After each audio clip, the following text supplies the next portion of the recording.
युतपदकमलं श्रीगुरून् वैष्णवांश्च श्रीरूपं साग्रजातं सहगणरघुनाथं वितं तं सजीवं साद्वैतं सावधूतं परिजनसहितं श्रीकृष्णचैतन्यदेवं श्रीराधाकृष्णपादं सहगणललिता श्रीविशाखान्वितश्च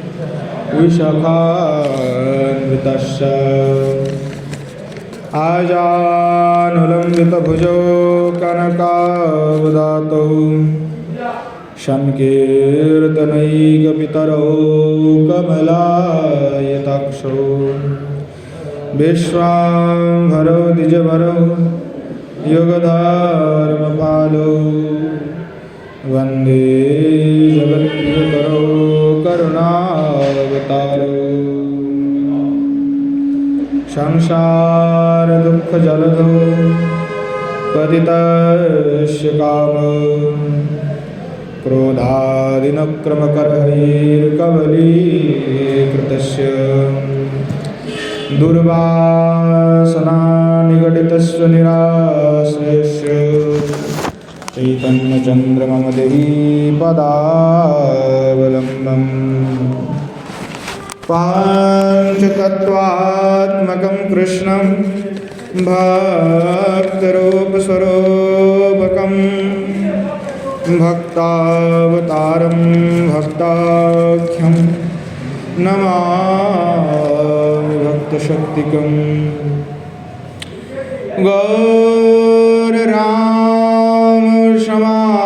गौररामसमारम्भां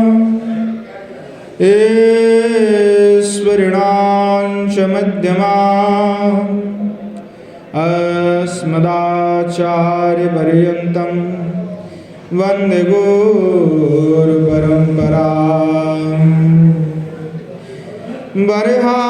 बर्हापीडं नटवरवपो कर्णयोः कर्णिकारं विवृतवासः कनककोशं वैजयन्ते श्यामला रन्ध्रानवेनरधरसुधया पूरयन्गोपवृन्दैः वृन्दारण्यस्वपदरमणं प्राविशद्गीतकीर्तिः अस्ति स्वस्तरुणीकरग्रविगल कल्पप्रश्नाप्लुतं वस्तु प्रस्तुतवेणुनादलहरी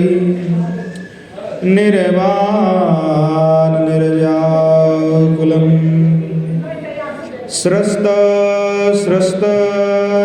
स्रस्तनिबद्धनिविविलस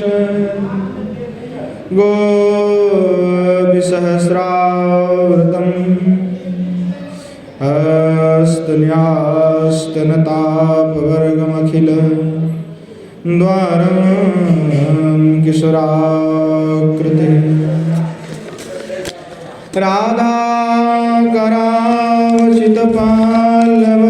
राधाकराचितपाल्लवबालरीके राधापदङ्कविलसन् मधुरास्थलीके राधा यशमुखरमत्तखगावलीके राधा विहार विपिने रमतां मनो मे राधे वृन्दावनाधीशे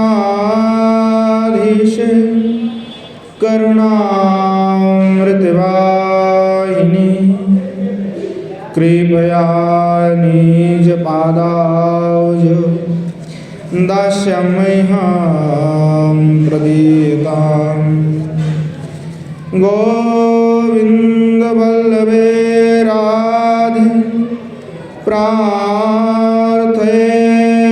तमहं सदा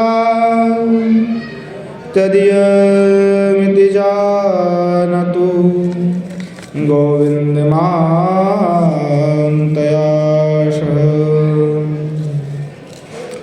श्रीमद्भागवतं नौमि यस्य प्रसादतः अज्ञतान् विजानाति सर्वगमानपि वृषारूढं उमाकान्तं सोममेष सदाशिवं हरिनामरसन्मत्तं नौमि गोपीश्वरं हरम्। श्रीरूपं वन्दे रघुनाथं कृपामयं श्रीजीवं भट्टयोगं च शयनसुखदायकं येषां सहजस्निग्धानां पादरेणुमभीक्ष्णसः सर्वविघ्नविनाशाय शिरसा धारयाम्यहम्। जननी जनको वन्दे धरणीधरो सन्तानवत्सलो भुजौ सन्तानकुशलार्थिनो नारायणं नमस्कृत्य नरं चैव नरोत्तमं देवीं सरस्वतीं व्यासं ततो जयमुदीरये। वृन्द्यायै तुलसीदेव्यै प्रियायै केशवस्य च कृष्णभक्तिप्रदे देवी सत्यवत्यै नमो नमः। वाञ्छकल्पतरुभ्यश्च कृपासिन्धुभ्यैव च पतितानां पावनेभ्यो वैष्णवेभ्यो नमो नमः।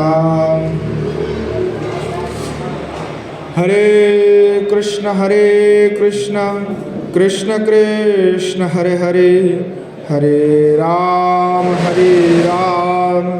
राम राम हरे हरे। श्रीमन्महाप्रभु की जय। श्री युगल सरकार की जय। श्री कुशल बिहारी भगवान की जय।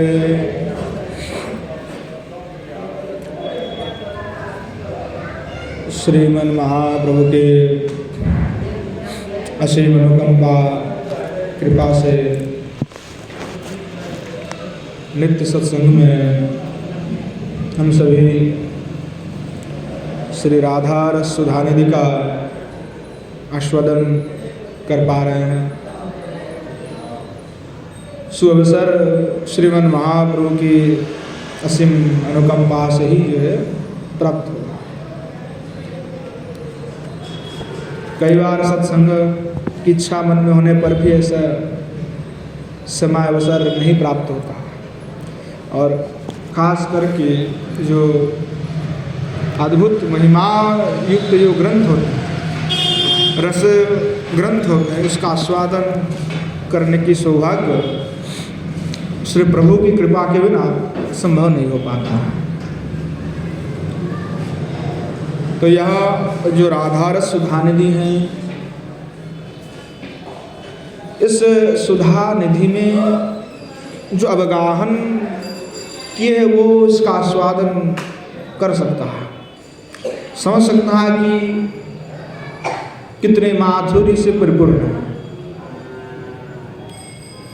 सुधा निधि है, उसका पान जो करेगा उसी को अनुभव होगा।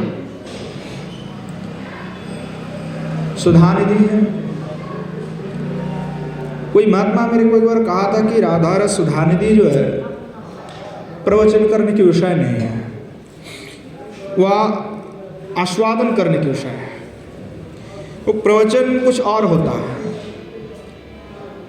जो शास्त्र है, अनेक प्रकार के शास्त्र हैं,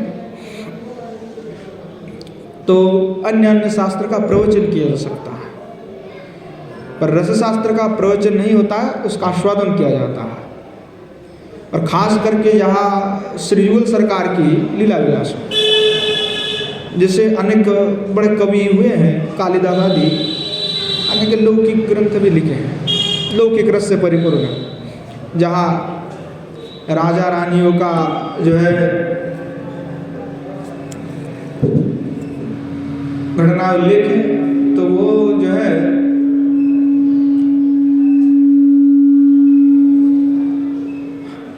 तो लौकिक ग्रंथ जो है लौकिक रस से परिपूर्ण है, जैसे कादम्बरी आदि हैं, अभिज्ञान शाकुंतलम है, मेघदूतम है, ये सब लौकिक रस से परिपूर्ण है। बड़े बड़े कवियों ने लिखा, बड़े बड़े विद्वानों ने लिखा, पर वो लौकिक रस से परिपूर्ण है। तो लौकिक रस से परिपूर्ण जो ग्रंथ है उसका प्रवचन होता है, उसका आस्वादन नहीं किया जा सकता। राधा रस सुधा निधि क्या है? श्री प्रभानंद सरस्वतीवाद का विरचित है और उसका आस्वादन किया जा सकता है, प्रवचन नहीं किया जा सकता। दूसरे ग्रंथ का प्रवचन हो सकता है, भागवत कथा का प्रवचन नहीं होता, आस्वादन किया जाता है, वो आस्वादन ही है। तो इसलिए जो राधा रस सुधा निधि का आस्वादन करने का जो सौभाग्य प्राप्त हुआ, ये प्रभु की कृपा से संभव है, किसी के ऐसे अचानक नहीं मिल जाता। ये आस्वादन करने की विषय है, प्रवचन करने की नहीं। तो आस्वादन किया जा रहा है। तो पूर्व में क्या आस्वादन कर रहे थे कि श्री गोस्वामी पाद जो है लीला के स्फूर्त में डूबे हुए हैं, संसार की समस्त जंजालों से मुक्त हो गया, संसार की समस्त जंजाल से मुक्त होकर के जो है केवल और केवल लीला स्मरण में डूब गए हैं।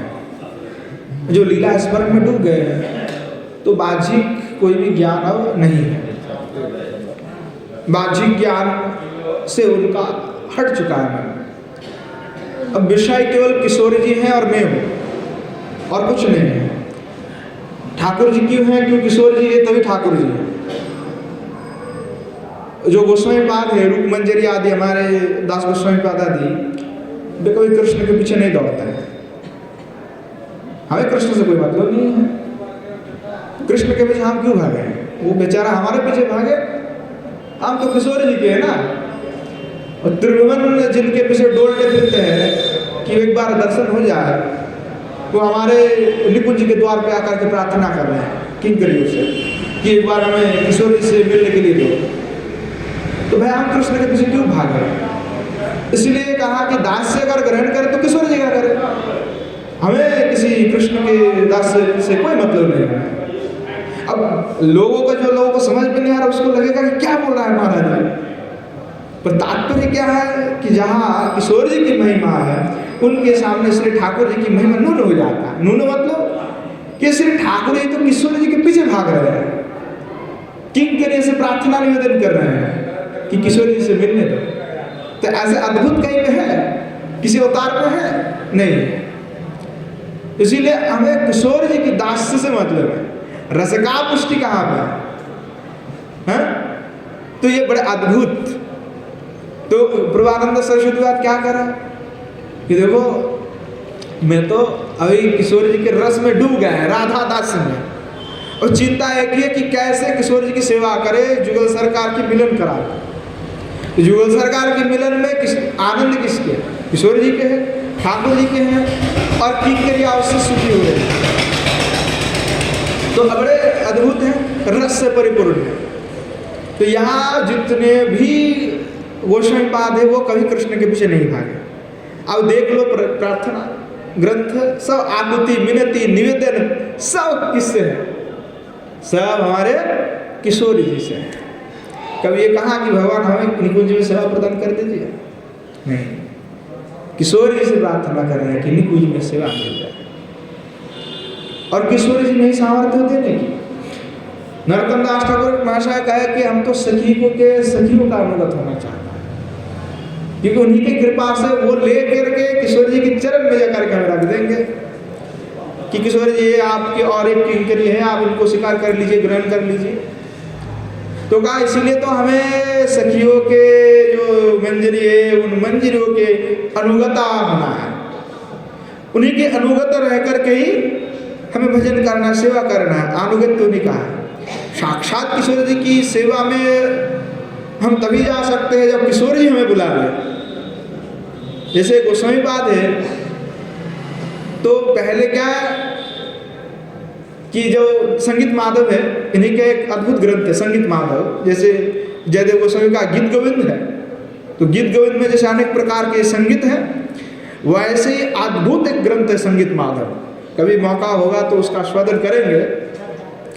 मेरी कथा चली थी भागवत निवास में, तो संगीत माधव का आस्वादन हमने किए थे, बड़े अद्भुत है। तो उसमें गोस्वामी पाद जो है किंकरी स्वरूप में है, तो किशोर जी जब तक नहीं बुलाती तब तक नहीं जा सकती, बैठी हुई दूर में। तो किशोर जी बुला के नया जो किंकरी है इसको बुलाओ हमारे पास में, बुला करके किशोर जी कहे कि ये तुम आज से मेरी पास ही रहोगी, कहीं और नहीं जाने का। तो तब से किंकरी जो है आ गई किशोर जी के पास। अब गोस्वामी पाद श्री भगवान जो है श्याम सुंदर और किशोर जी दोनों जो है सिंहासन में निकुंज में विराजमान है। गए किसके पास? किशोर जी के पास। और किशोर जी के पास जाकर के किशोर जी से प्रार्थना दी की। तो बगल में ही श्री ठाकुर जी बैठे थे, तो ठाकुर जी देख रहा है नए की मंजरी है। तो श्री ठाकुर जी जैसे देखे तो ठाकुर जी को भी कुछ प्रार्थना की, तो प्रार्थना करने लगे कि हे भगवान श्याम सुंदर, मुझे आपसे यही प्रार्थना करती हूँ कि किशोर जी के श्री चरणारविंद में मेरा रति बने रहे। साक्षात श्याम सुंदर विराजमान है, त्रिभुवन अधिपति साक्षात भगवान, और प्रार्थना कर रहे हैं कि हमारा रति श्री राधिका में हो, कृष्ण में नहीं हो।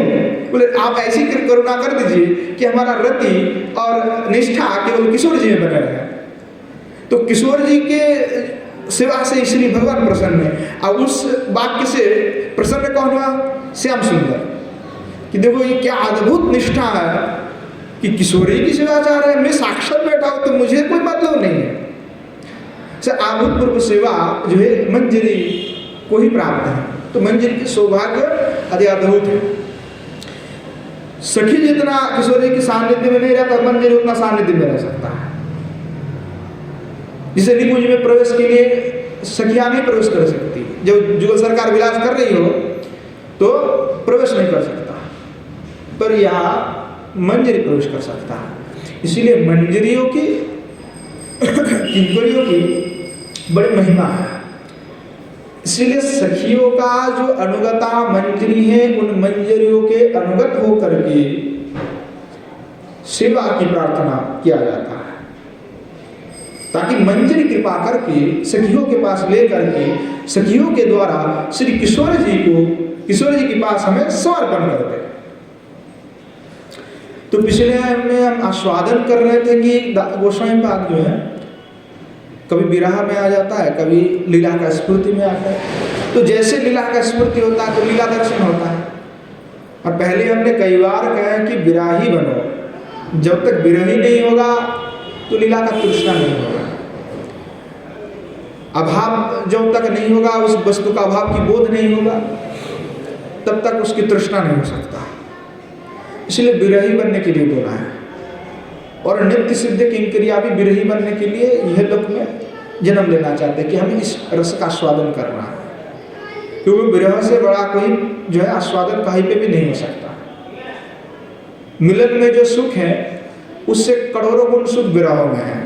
ये साक्षात किशोरी की मुखारविंद से निकली हुई वाणी है। किशोरी से एक बार पूछी ललिता जी कि आप बताइए कि विरह और मिलन में किसको श्रेष्ठ मानते हैं? तो किशोर जी कहा भाई मिलन और विरह में तो विरह को ही श्रेष्ठ मानती हूँ, कि उससे बड़ा कोई कुछ हो नहीं सकता। तो इसीलिए कहा गया साधु को विरही बनने के लिए तृष्णा, उत्कंठा, उद्गार। तो उसमें बात जो बैठे हुए हैं विरह में किशोर जी की चिंतन कर रहे, सेवा की, तो लीला का जो स्फूर्ति हुई, क्या स्फूर्ति हुआ कि श्याम सुंदर वंशी बदन कर रहे हैं। और श्याम सुंदर की वंशी बदन से श्री किशोर जी की मन में उथल पुथल हो रही है, जैसे समुद्र में तरंग चलता है ना, वैसे लहर उछल रही है किशोर जी में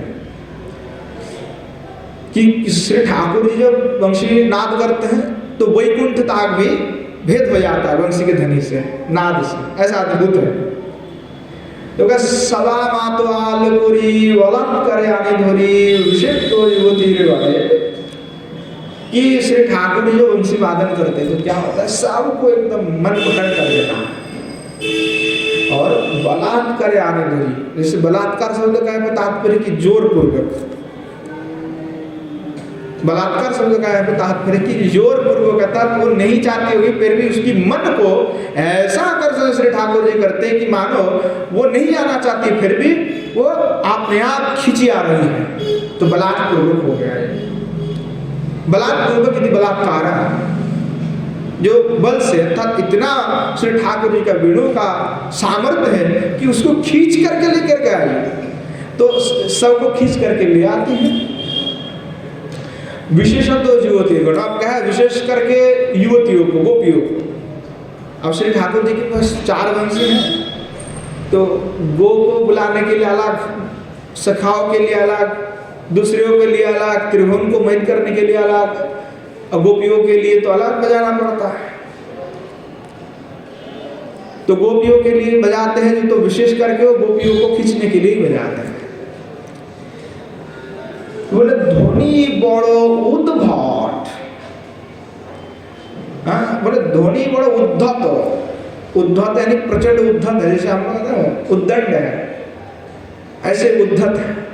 क्या ऐसा है कि खींच के लेकर के आएगा, ऐसा सामर्थ्य है उसमें। और पोती व्रतार भांगे व्रतो पोती कोल होइते टानी आने, बोले पतिव्रता में गोपियां है, उन सारे गोपियों का पतिव्रात्य जो धर्म है उस धर्म को भंग कर देते। अब यहाँ पे तात्पर्य की प्रतिव्रत, यहाँ पे जो लौकिक पति हैं उनसे व्रत भंग हो रहा है। अलौकिक पतियों को छोड़ करके परम पति की पास जाने से कोई भी आपत्ति नहीं है, क्योंकि परम पति है। मुख्य रूप से जब किसी का विवाह होता है तो विवाह के समय क्या मंत्र कहा जाता है, तो जब कन्या प्रदान किया जाता है तो कहा जाता है यदम लक्ष्मी रूपाय कन्या है, यदम जो लक्ष्मी रूपा कन्या है, ये जो वर है ये विष्णु रूपाय, हाँ तो विष्णु रूपाय जो वर है उसको दिया जा रहा है। तो विवाह किससे हुआ, आपकी जितने भी माताओं की विवाह किससे विवाह हुआ, जिससे भी विवाह हुआ उसको नहीं कहा गया किससे विवाह हुआ, वो कह रहे ये विष्णु रूपाय, विष्णु रूप जो ये वर है लक्ष्मी स्वरूप इस कन्याओं को दिया जा रहा है। तो विवाह किससे हुआ, विवाह किससे हुआ, विष्णु से हुआ है ना। तो जहाँ कृष्ण वहाँ विष्णु, जो कृष्ण वही तो विष्णु है। तो मुख्य रूप से जिससे विवाह हुआ उसी पति की वजह आ रहा, तो यहाँ पर पातिव्रत्य धर्म का भंग उल्लंघन तो नहीं हो रहा है। फिर भी लौकिक जो पति हैं उस लौकिक पति का उल्लंघन हुआ, इसीलिए कहा कि पातिव्रत्य का भंग हो रहा है लौकिक पति का, पर इसमें दोष नहीं लगता। परंतु कोई अगर भगवान कृष्ण को छोड़कर के किसी दूसरे पति को अपनाएगा तब दोष लगेगा, तब तो घोर नरक में जाएगी। पर यहाँ श्री भगवान विष्णु है, साक्षात कृष्ण है, तो इनके पास जाने पर सब कुछ त्याग करके कोई आपत्ति नहीं, कोई दोष नहीं लगेगा। तो क्या है कि पतिव्रता का, स्त्रियों का, गोपियों का पातिव्रत का भंग कर देता है। अब यहीं पे क्या है कि समस्त शास्त्र का उल्लंघन भी गोपियां कर देती हैं। शास्त्र क्या कहते हैं कि शास्त्र का उल्लंघन नहीं करना चाहिए कदापि। जो शास्त्र विधि का उल्लंघन करके भगवत भजन भी लग करता है तो वो एकांतिक होने पर भी वैष्णव नहीं, ऐसा भगवान का कहना भी है। गीता में भी भगवान ने कहा कि शास्त्र विधि का उल्लंघन नहीं करना चाहिए, पहले कहा है, बाद में उसका रहस्य भी उन्मोचन किए उन्होंने। हरिभक्ति विलास आदि ग्रंथ में कहा गया है श्रुति स्मृति पुराणानि पांचरात्र विधि बिना एकांत घरे भक्ति उत्पाताय विकल्पते। श्रुति स्मृति पुराण, पांच रात्र इत्यादि शास्त्र के बिना जो भी भजन करता है, चाहे वो मेरा एकांतिक भक्त ही क्यों ना हो, तो वह जो है उत्पात है, वैष्णव नहीं है और मेरा विद्वेषी भी है। तो यहाँ पे हमारे श्री बलदेव विद्याभूषण विश्वनाथ चक्रवर्तीपाद आदि ने जो टीका लिखे, उन्होंने कहा कि देखो यहाँ पे श्री भगवान जो कह रहे हैं कि एकांतिक हो ही नहीं सकता। ऐसे जो एकांतिक जो भक्त होते हैं वह शास्त्र विधि का उल्लंघन कर सकते हैं, पर जो एकांतिक नहीं होकर के स्वरवत्तिकी ना होकर के स्वर को सब कुछ ना छोड़ करके एकांतिक होने का बहाना करता हो, इन लोगों के लिए कहा गया है। जो सही में एकांतिक हैं, जो सर्वस्व का त्याग किए हैं, ऐसे व्यक्तियों के लिए शास्त्र का कोई विधि उन पर लागू नहीं होता है कि सर्वधर्मान् परित्यज्य मामेकं शरणं व्रज अहं त्वं सर्वपापेभ्यो मोक्षयिष्यामि मा शुचि। भगवान ने अंत में ही कहा कि चाहे जो भी धर्म है उस समस्त धर्मों का त्याग करके कोई अगर मेरा केवल शरणागत होता है, मैं ही उसको सर्व पापेभ्यो, मैं ही उसको सब पाप से मोक्ष प्रदान करता हूँ, तो ये फल देने वाला मैं हूँ, तो मेरा एकांत तो शरणागत तो हो जाओ, चाहे किसी भी प्रकार से, जेन केन प्रकारेण कृष्ण मन निवेशय, चाहे किसी भी प्रकार से कृष्ण में मन निवेशन होना चाहिए। कोई अगर करेगा तो उसको हो जाएगा।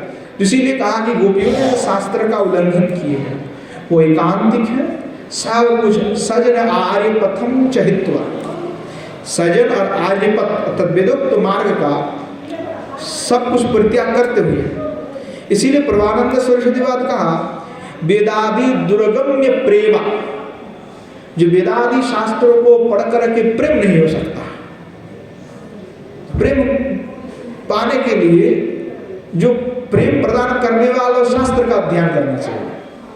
तो प्रेम प्रदान करने वाले शास्त्र कौन है? तो श्रीमद् भागवत महापुराण, और श्रीमद् भागवत महापुराण के अनुगत जो शास्त्र है, अर्थात श्रीमद् भागवत महापुराण का उल्लंघन नहीं करता जो शास्त्र है, जो ग्रंथ है, जो महाजन के द्वारा लिखित है, उसका शोधन किया जाए।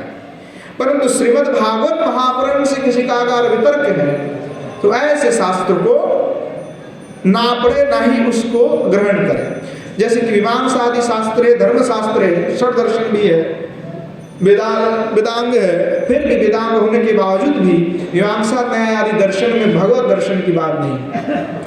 इसलिए आचार्य ने कहा कि ऐसे व्यक्ति जो है वो भक्ति के अधिकारी नहीं हो सकते, क्योंकि वो उसी में पुनरपि जननम पुनरपि मरणम में लगे रहते हैं। तो देवताओं की पूजा करते रहते हैं, वो कभी विष्णु उपासना नहीं कर पाता। तो इसलिए कहा कि सब कुछ त्याग कर दे। तो पातिव्रत्य धर्म का जो भंग किए, तो वो शास्त्र विरुद्ध होने पर भी शास्त्र विरुद्ध का जो दोष है वो नहीं लगता, क्योंकि वे सब एकांतिक शरणागत है। और कहा कि पोती कोल होई ते डानी आने, ऐसा अद्भुत है वंशिका धनी की पति के साथ भी होती है, तो पति के कोल से, अर्थात पति साथ में है तो उनकी से भी छुड़ा के लिया जाता है। ऐसा अद्भुत वंशिका माधुर्य है। कई बार होता है कि गोपियों को ऐसे जो जानती है सस, तो क्या करती है कि नए नए जब गोपियों की विवाह हुआ यावट में, तो कहते कि कृष्ण जो है लंपट है, तो ये आएगा और ये गोपियों को बहका के ले जाएगा, इसीलिए उसको बाहर नहीं जाने देती। कहती तुम अंदर ही रहो, तुम्हें कोई काम वाम करना नहीं, अंदर ही रहा करो। तो कई बार नए नए बधुओं को जो है दरवाजा को बंद करके रखती थी। आप उनमें इतने प्रेम है कि कृष्ण की नाम का श्रवण जब उसे किया तो उसे कृष्ण प्रेम में पागल हो गए। तो जब नहीं जाने देती तो ये लौकिक भौतिक शरीर को यहीं पे रख करके चिन्मय शरीर में चले जाती है। मैं चिन्मय शरीर है, चिन्मय शरीर में चले जाकर के मिल जाते हैं कृष्ण से। तो कहा कि चाहे किसी भी प्रकार से उसको बांधने की कोशिश भले ही कोई कर ले, पर श्री भगवान के पास तो गोपियां पहुंच ही जाती हैं।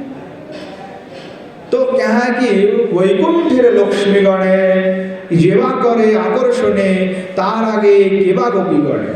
बोले जब श्री भगवान बंशीधर करते हैं तो समस्त त्रिभुवन मोहित हो जाता है, आकर्षित हो जाता है। बोले जो नदियां चल रहे थे वो तरंग वो स्थगित हो जाता है, एकदम स्थिर हो जाता है।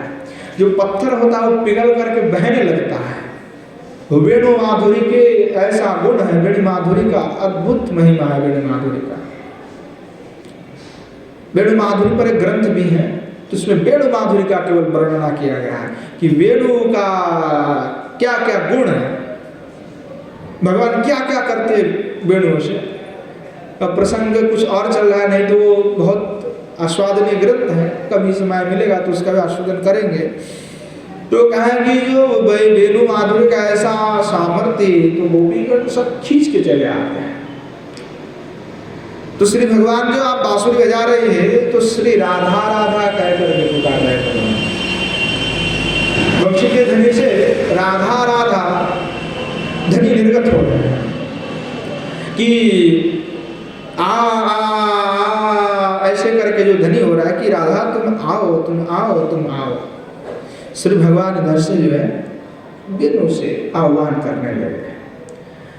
तो वंशीनाद जो है श्री भगवान का माधुरी का एक अनन्य माधुरी है, जो भगवान के कृष्ण के 4 विशिष्ट माधुरी में वेणु माधुरी एक माधुरी है। तो वेणु माधुरी अनन्य माधुरी है। श्री जीव गोस्वामीपाद ने कहा कि कृष्ण माधुर्यस्व प्रेमैक स्वाद्यतम, कि प्रेम के द्वारा ही श्री कृष्ण माधुर्य का अनुभव होता है। अतः जिनके पास प्रेम नहीं है वो कृष्ण माधुर्य का आस्वादन नहीं कर सकता। जैसे हमने लीला कथा सुने, सुन करके हमें कुछ समझ में नहीं आया कि बोले क्या रहे, तो आस्वादन नहीं हो रहा।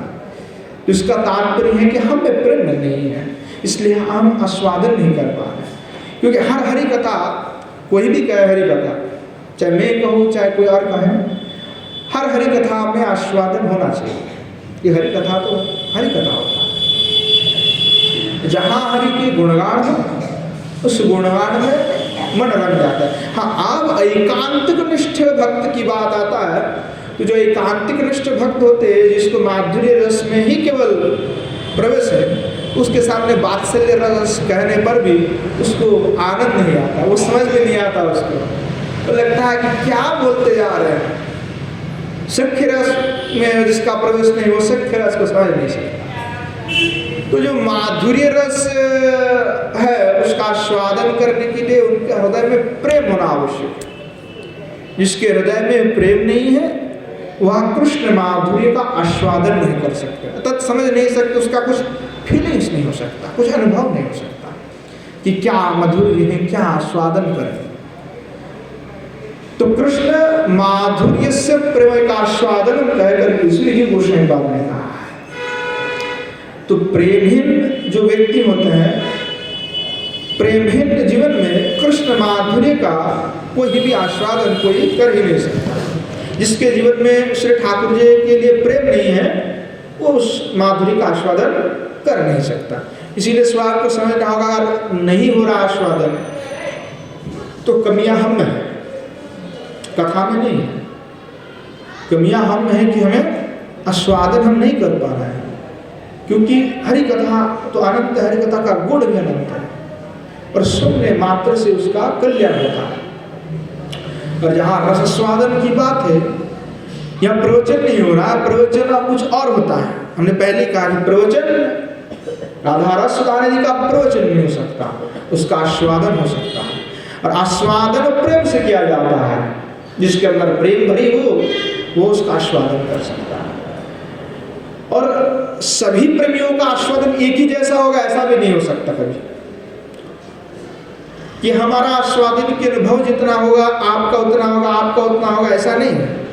सबकी अलग अलग अनुभव होगा, अलग अलग आस्वादन होगा। हर व्यक्ति के, हर साधक के हृदय में अलग अलग लीला की स्फूर्ति होता है। सबके हृदय में एक ही लीला का स्फूर्ति नहीं होता है। जो सिद्ध महात्मा है उनको केवल नित्य लीला दिखाई पड़ता है, ऐसा नहीं है। नित्य लीलाओं छोड़ करके भी नैमित्तिक लीला भी दर्शन होता है। और नैमित्तिक लीला सबको एक ही जैसा दर्शन होगा ऐसा नहीं है, सबकी अलग अलग दर्शन होता है। तो उसका तारतम्य है कि यस्य जावत् प्रेमा सतावत् कृष्ण माधुर्यम् आस्वादयति तंतु सर्वे समानम। श्री विश्वनाथ चक्रवर्तीपाद ने कहा कि जिसके पास जितने परिमाण प्रेम है उनके पास लीला का आस्वादन भी, कृष्ण माधुर्य का आस्वादन भी वो उतना ही कर सकता है जितना उसके पास प्रेम है। तो कहा श्री राधा रानी जो है वह प्रेम परम महान है। किशोर जी का जो प्रेम है वो परम महान है, सबसे श्रेष्ठ है। इसलिए कृष्ण माधुर्य का जो आस्वादन है वो किशोर जी एकमात्र श्रेष्ठ रूप से कर सकती है, और कोई भी परम महान प्रेमी नहीं है। जैसे 5 प्रेम की बात हमने कहा था कि जो 5 प्रेमी 5 प्रकार के हैं, तो 5 प्रकार प्रेमियों में जो परम महान जो है वो किशोर जी हैं, और अति न्यून जो है वह नारद आदि हैं, और हम लोग तो गिनती में नहीं आते, इसीलिए हम लोग अनुभव नहीं होता। गोसाई बात का जैसे हम जैसे अधम जीव है, पतित है, तो हम लोग गिनती में भी नहीं आते। हमारे अंदर अणुरूप में है, सूक्ष्म एकदम नहीं बराबर जिसको कहा जाए है, पर नहीं बराबर। जैसे अग्नि है और अग्नि के स्फुलिंग है छोटा सा, और हमारा विषय रूपी जो मल है उससे ऐसा वो ग्रस्त हो गया कि वो अग्नि का स्फुलिंग को क्या है बृहत आकार धारण ही नहीं कर पा रहा है। उससे कीचड़ को साफ करना होगा। जो संसार की विषय वासना है, जंजाल है, सब कीचड़ से ना भर गया है, इसीलिए उसकी योति अब नहीं दिखाई पड़ रहा, क्रियान्वित नहीं है, अनुरूप में है, तो उसको क्रियान्वित करना पड़ेगा। उसमें सूखी लकड़ी डालना पड़ेगा, पत्ता डालना पड़ेगा, तब तो जलेगा वो, जल करके बृहद आकार धारण करेगा। तो प्रेम हर व्यक्ति के हृदय में प्रेम अनुरूप में है, सबके अंदर है, पर उसको जो जगाएगा उसमें बृहद आकार धारण करेगा। जो नहीं जगाएगा उस सूक्ष्म रूप में रह ही जाएगा और एक दिन खत्म हो जाएगा। खत्म तो नहीं होता है, एकदम लुप्त हो जाएगा, एक प्रकार से सुप्त हो जाएगा। कभी पता नहीं होगा कि नहीं होगा, कोई भगवत कृपा हुआ तो ठीक है, नहीं तो बस। तो कहने लगे कि जो कृष्ण माधुर्य जो है उतना ही आस्वादन होता है जिसके पास जितना प्रेम होता है। तो राधा धैर्यो धरांद्रो दम्भोरी रुन्मिलति, श्री रूप गोसाई पाद कहे कि वंशीनाद जब होता है, जब श्री भगवान वंशीनाद किए हैं, तो किशोर जी का धैर्य की वर्णन किया कि किशोर जी का जो धैर्य है तो कैसा है, तो बोले कि धैर्य धरा धरेंद्र। किशोर जी का जो धैर्य है वो पर्वत के भांति है, बड़े बड़े पर्वत होता है, बोले ऐसे धैर्य का पर्वत है किशोर जी का। तो वंशी का अनाद क्या है, तो बोले वज्र है, जैसे इंद्र का वज्र है, बोले वंशी रूपी वज्र मानो पर्वत में ऐसा आघात करता है कि पर्वत जो है टूट जाता है, एकदम चूर चूर हो जाता है। तो कहा जब श्री भगवान की वंशीनाद हो तो श्री राधा की पर्वत रूपी जो उनके धैर्य है उस धैर्य को चूर्ण विचूर्ण कर देता है। जब चूर्ण विचूर्ण हो जाने की तात्पर्य क्या है कि किशोर जी किसी भी प्रकार से श्री भगवान से मिलने के लिए आ ही जाते हैं, समस्त बाधाओं को सब कुछ को तोड़ करके तो चले ही आते हैं। तो किशोर जी का जो है ऐसे भाव धैर्य है। पहले जब वंशीनाद किए तो वंशीनाद सुनते ही किशोर जी ने अपना पहले धैर्य को खो दी। किंकरिया सब देख रहे हैं, पास में ही है किंकरिया, और किशोर जी स्तंभित हो गए एकदम। तो स्तंभित हो गए तो कहा कि जो है चंपकलता की भांति हो गई है, चमकीला चंपकलता, चंपक होता है ना पुष्प, चंपक पुष्प, तो चंपकलता की भांति चमत्कृतांगी हो गई है। और जो है माधुर्य रस की आस्वादन जो कृष्ण का वंशित ध्वनि से किशोर जी के हृदय में विलास की जो तरंग उठ रही है। तो किशोर जी जो है महाभाव दशा में आ गई है, क्योंकि महाभाव तो जो है किशोर जी जैसे कृष्ण का दर्शन किए, कृष्ण माधुर्य का आस्वादन किए, कृष्ण का वंशना ध्वनि का श्रवण किए, अथवा कृष्ण के नाम मात्र श्रवण किए। इसीलिए परम महान श्रेष्ठ इसलिए कहा गया कि किशोर जी केवल क्री शब्द का आस्वादन से उनमें महाभाव आ जाती है। उज्ज्वलित में गोस्वामी बात कहे कि ऐसा कोई भक्त नहीं हुए कि केवल क्री मात्र का श्रवण करने से कि उनको महाभाव दशा प्राप्त हो जाए। यहाँ तक कि किशोर जी को काला सर्प दिखाई पड़ता है तो किशोर जी भागते हैं उसे कृष्ण समझ करके। एक बार किशोर जी चल रहे थे, भाव दशा में आ गए, काला सर्प जो है काला नाम वैसे गौन कर टेढ़े, तो किशोर जी देखा तो देख करके उनको लगे कृष्ण है। ऐसे त्रिभुवनी होकर के कृष्ण तो खड़ा रहता तो वक्र है, तो सर्प भी तो वक्र है। तो किशोर जी देखता है कि ये तो वक्र है, तो इसीलिए क्या करते हैं कि कृष्ण है तो कृष्ण कृष्ण क्या करके सर्प कर भाग करके सर्प को पकड़ने के लिए दौड़ती है। तो किंग करिया से क्यों किशोर जी को पकड़ने के लिए डरते, किशोर जी कहाँ भग रही, तो सर्प है। तो ऐसा अद्भुत किशोर जी का है कि दर्शन से भी वो काला सर्प के दर्शन से कृष्ण के प्रति ही प्रेम उद्गार हो जाता है। इसीलिए महाभावपति है किशोर जी, परम महान सृष्टा प्रेमी है। तो क्या किशोर जब स्तंभित हो गई, महाभाव दशा में आ गई, जैसे कि वज्राहत हो जाता है, किसी को वज्र मारा गया हो और वज्राहत से क्या हो जाता है, व्यक्ति स्तंभित हो जाता है और उसको ऐसे टच करो तो फिर गिर पड़ता है, स्तंभित हो गया एकदम। तो ये जो चमत्कारी हो गया, शरीर के रोम रोम जो है एकदम सीधा हो गया। तो क्या है कि वंशी का नाल से महाभाव से ये शरीर में उद्गम पुलक आदि होने लगे। तो ये क्या है, माधुर्य रस के आस्वादन कर रहे हैं, महाभाव दशा में आ गए कि रसे साक्षार चमत्कार यम बिना ना रसो रसा, कि आस्वादन में अगर चमत्कारित्व नहीं है तो उसे रस नहीं कहा जा सकता। अब जो किशोर जी स्तंभित हो गया, चमत्कृतांगी हो गई चंपकलता की बात, तो वो क्या है, तो रस का आस्वादन हो रहा है इसीलिए हो गए। तो सारे रसे सारस चमत्कार यम बिना ना रसो न रसा, कि चमत्कृतांगी जो नहीं होगा, मतलब मानो कि आस्वादन वो कर रहा है पर चमत्कृतांगी नहीं है, तब तो रस उसको नहीं कहा जा सकता। तो किशोर जी रस आस्वादन कर रहा है, माधुर्य रस का, इसीलिए चमत्कृतांगी हुई है।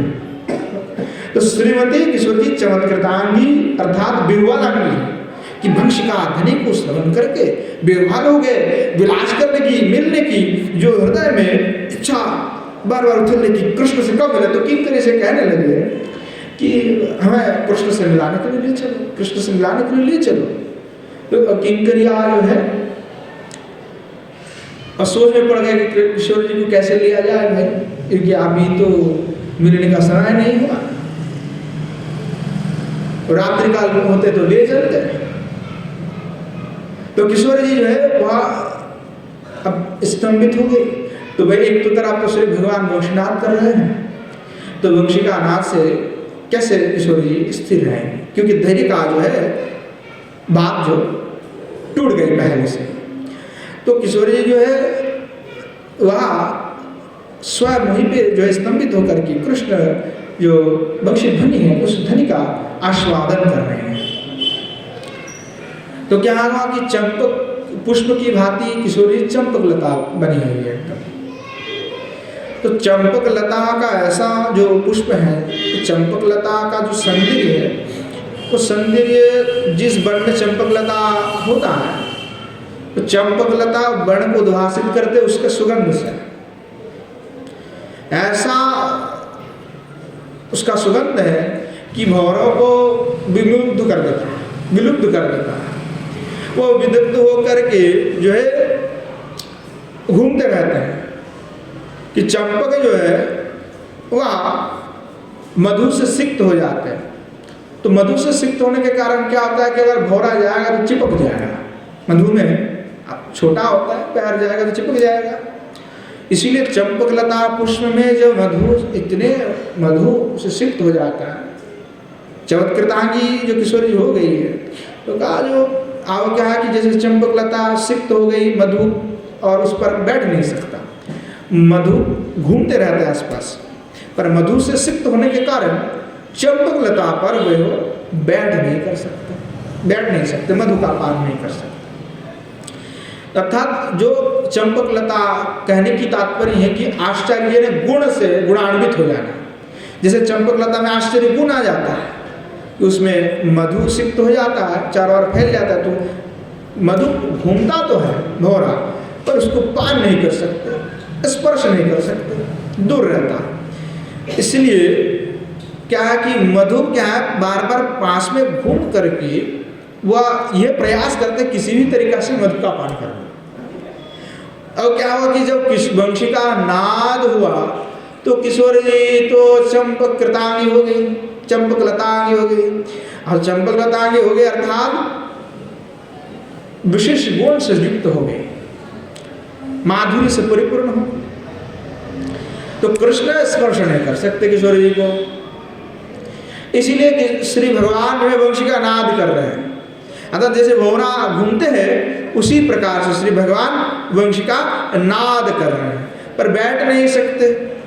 इसीलिए श्री भगवान ने जो है वंशी का नाद तो कर रहे हैं कि स्वयं ही किशोरी हमारे पास में आ जाए।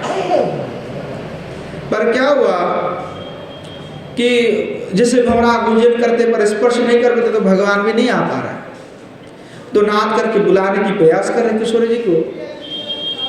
पर इधर क्या है कि किशोर जी तो हमारे विवशांगी हो गई, स्तंभित हो गई। तो किशोर जी को कौन ले जाएगा श्याम सुंदर के पास में, कौन अविसर कराने के लिए ले जाएगा। तो इस कार्य में सबसे सुदक्ष जो है वह किंकरी है, मंजरिया।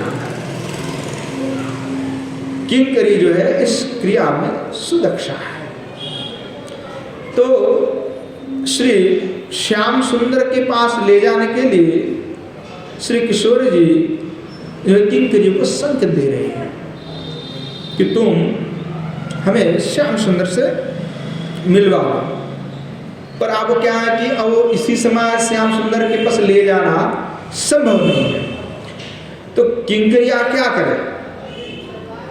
तो किंकरियों को पता है कि किशोर जी के सामने श्री भगवान की गुण माधुरी, रूप माधुरी, लीला माधुरी की गायन करने से किशोर जी के हृदय में संताप हो जाना। जो विवसांगी किशोर जी हो गई है वो अब विवसांगी में नहीं रहेगी। तो जो किंकरिया मंजरिया है वो मिल करके श्री श्याम सुंदर की और श्री किशोर जी की जो दिव्य लीला है इस माधुरीमय लीला का वर्णन करने लगे किंकरिया। तो उन लीलाओं की आस्वादन से श्री किशोर जी जो विवशांगी हो गई थी, अर्थात चलने में जो आसक्त हो गई थी, किशोर जी आओ जो है चलने में समर्थवती हो गई, क्योंकि लीला की स्फुरन से, लीला का आस्वादन से श्री किशोर जी में वह शक्ति आ गई, वो जो संताप थी वो दूरीभूत हो गई। तो हृदय पटल पे आओ श्री भगवान श्याम सुंदर का ही दिव्य छवि किशोर जी का है। इसलिए उस माधुरी का आस्वादन करते हुए किशोर जी में जो मूर्छा दशा प्राप्त हुई थी, जो विवसांगी हो गई थी, वह अब वहाँ से श्री किशोर जी जो है जो जाग पड़े, उससे जो है उस भाव से बाहर आ गए। तो ये क्रिया जो किए है वहाँ क्रिया करने के लिए किंकरी एकमात्र समर्थ होते हैं। जैसे गीत गोविंद आदि में गायन किया करते हैं वैसे गायन किया गया है। संगीत माध्यम में भी दिखाया है कि किस प्रकार से किशोरी जी जब अनुतप्त हो जाती है अथवा किशोरी जी में इससे भाव हो जाता है तो सखिया जो है गायन करने लगते हैं श्री कृष्ण गुणगान।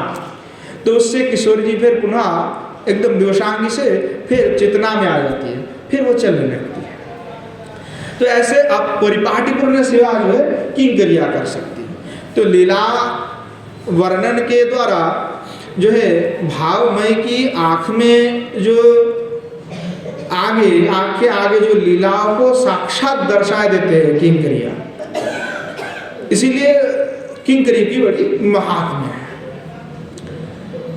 क्योंकि श्रीमन महाप्रभु जो राधा लीलाओं का आस्वादन करके विह्वल हो उठते हैं, तो श्रीमन महाप्रभु के विह्वल दशाओं को छुड़वाने के लिए जो है कृष्ण लीला का ही गायन किया करता है, गायन किया जाता था। जो सेवक होते थे स्वरूप दामोदर गोविंद दास जो महाप्रभु के पास में रहते थे नित्य,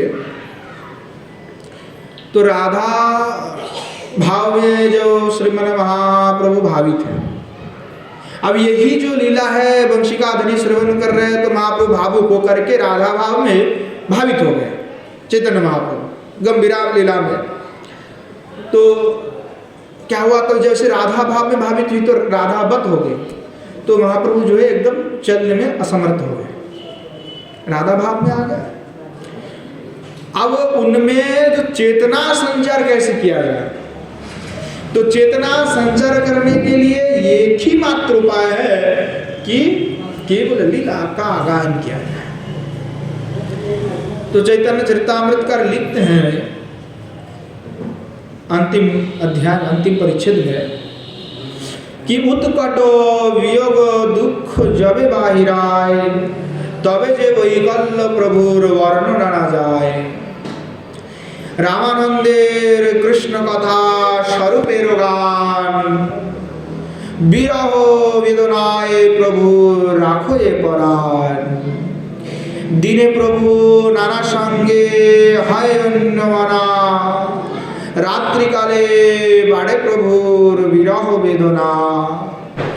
तार सुख हेतु संगे रहे दुई जना कृष्ण रस श्लोके गीते करें सांत्वना।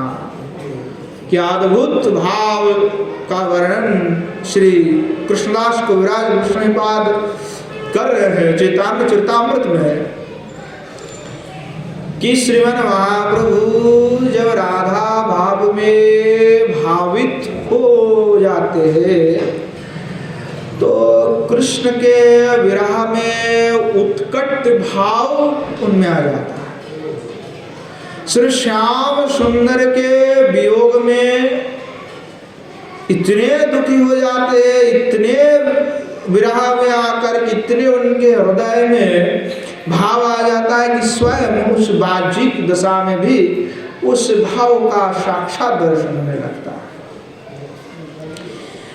महाप्रभु विकल हो जाता है। वैकल्य अर्थात जो है चलने में असमर्थ, बोलने में असमर्थ, कि नयनम गलगल अश्रुधारे वदनम गलगल रुद्धयागिरा, नेत्र से आंसू बहने लगते हैं, कुछ बोल नहीं सकते, बोलने की प्रयास करते तो गद गद हो जाता, कुछ बाहर शब्द नहीं निकालते, वैकल्य आ जाते, चल नहीं पाते। तो रामानंदेर कृष्ण कथा स्वरूपेर गान, तो रामानंद की कृष्ण कथा, राय रामानंद है वही कृष्ण कथा, और स्वरूप दामोदर गोस्वामी की जो गान है कृष्ण गान, विरह वेदनाय प्रभु राखो ये परान।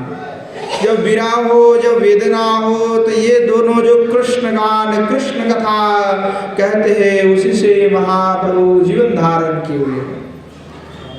कृष्ण कथा ही एकमात्र जीवन धारण, जैसे हम खाना खाते हैं तभी जीवित रहते हैं, वैसे ही श्रीमन महाप्रभु को खाने की आवश्यकता नहीं, कृष्ण कथा सुनने की आवश्यकता है। जो कृष्ण कथा सुनते तभी उनका प्राण बचता है। मूर्छा जैसा हो जाते तो जो है गायन करने लगते गीत गोविंद का, तो श्रीमन महाप्रभु चंडीदास विद्यापति की पदावली को सुन करके फिर पुनः चेतना को प्राप्त करते हैं।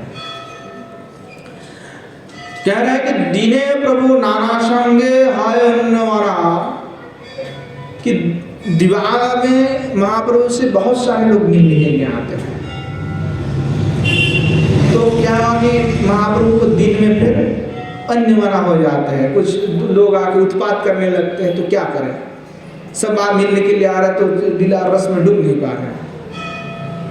रात्रि काले बाढ़े प्रभु विरह हो देना, क्योंकि जब मन किसी दूसरे में चला गया हो तो क्या करें, तब तो होगा नहीं, तो रात्रि में कोई आता नहीं, इसलिए रात्रि काल जैसे होने लगे थे श्री महाप्रभु की जो विरह है, वेदना है, वह बढ़ते जाता है, प्रबल रूप से बढ़ते जाता है। कि तार सुको हेतु संगे रहे दुई जना, तो उनके सुख के हेतु जो है दुई जन राय रामानंद स्वरूप दामोदर रहते हैं कृष्ण कथाओं को सुनाने के लिए। कृष्ण रस श्लोक गीत करे न शांतना। तो श्रीमद् महाप्रभु को जो है कृष्ण रस श्लोक, और कृष्ण रस यानी श्री युगल सरकार के जो रसमय जो लीला है, उस रसमय लीलाओं का श्लोक का गायन करने लगते हैं और गायन करके सांत्वना देने लगते हैं। तो ऐसे जो है श्रीमद् महाप्रभु में भी जब राधा भाव होता है, तो इसी प्रकार से स्वर्ग गंगाधर जी जो है उनको सांत्वना प्रदान करते, उनको चेतना करते थे कृष्ण गीत से। प्रभानंद सरस्वती बात जो किंकरी रूप में है, वह भी जो है सांत्वना किशोर जी को प्रदान कर रहे हैं।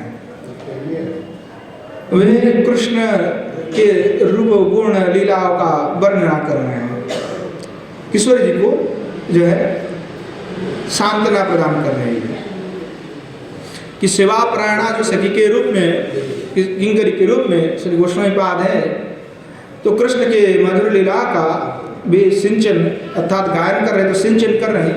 तो इससे क्या हुआ कि विबलांगी जो श्री किशोर जी है वह विबल से उत्फुल्लांगी हो गई, अर्थात उनमें आनंद आ रही है, अर्थात जो गमन करने की जो सामर्थ्य किशोर जी खो बैठी थी, अब कृष्ण के निकट में अविसार करने के लिए जो शक्ति चाहिए वो शक्ति किशोर जी में अब आ गई चलने की। इसलिए क्योंकि श्याम की जो विरह हो, तो श्याम विरह में सबसे बड़े दवाई का जो काम करता है वो श्याम की ही चरित्र है।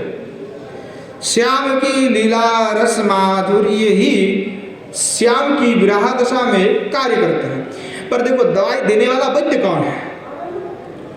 दवाई जब देगा तो वैद्य के बिना कोई दवाई थोड़ी दिया जाता है। अब कोई बीमार है उसको कैसे पता कि वे क्या खाना है? जो वैद्य है वही तो देगा, डॉक्टर ही तो देता है ना, वैद्य यानी डॉक्टर। प्राचीन जमाने में वैद्य कहा जाता है और डॉक्टर कहा जाता है।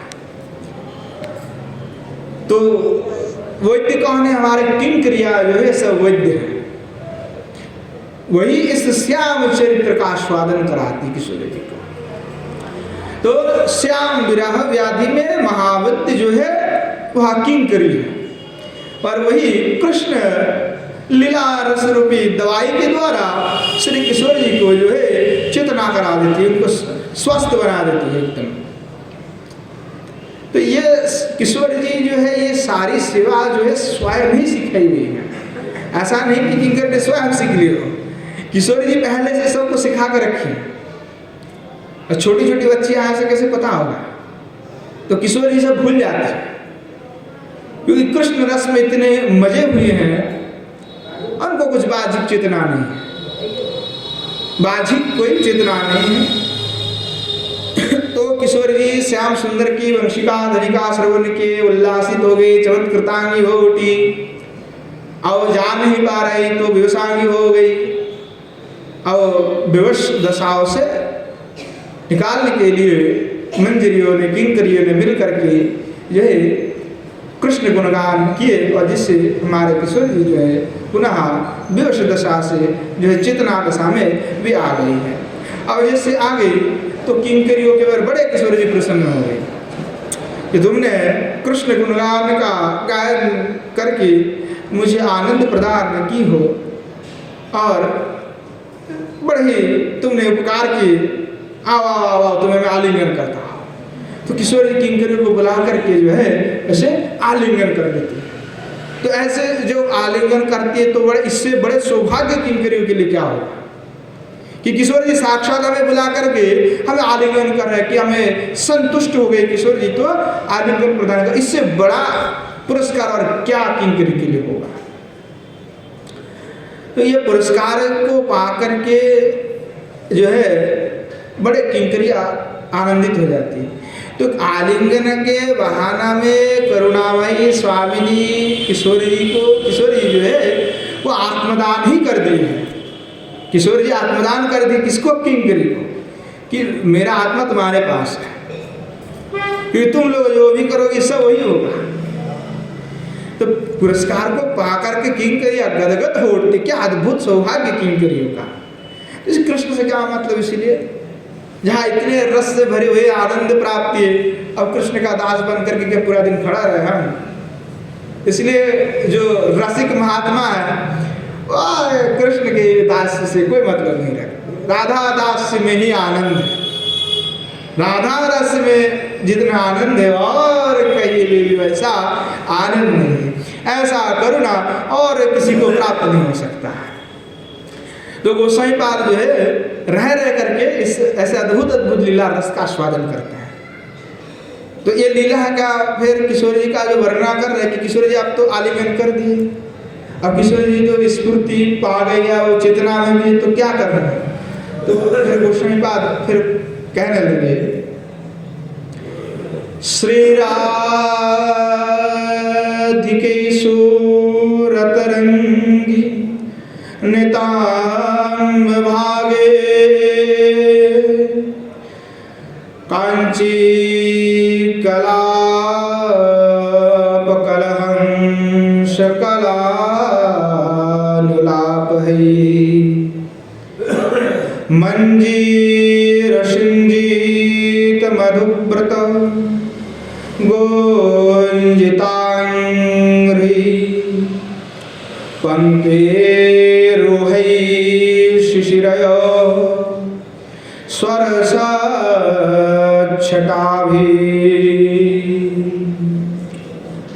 श्री गोस्वामी पाद जो है कहने लगे कि हे राधे सुरत रंगी नितंब भागे कांची कलाप कलहंस कनाललापे मंदिर सिंचित मधुव्रत कुंजितांकी पंके रोहे सरच्छटा विशिशिरयम।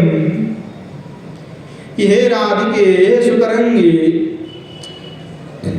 कि कांची कलाप रूपी कलहंस कुल की कल ध्वनि पुनः पुनः अलावकर नुपुर सिंचन रूपी भ्रमर गुंजित चरण कवल के द्वारा एवं स्वच्छ रस सटा द्वारा तप्त हृदय को आप शीतल कर दो, मेरा हृदय को शीतल कर दो।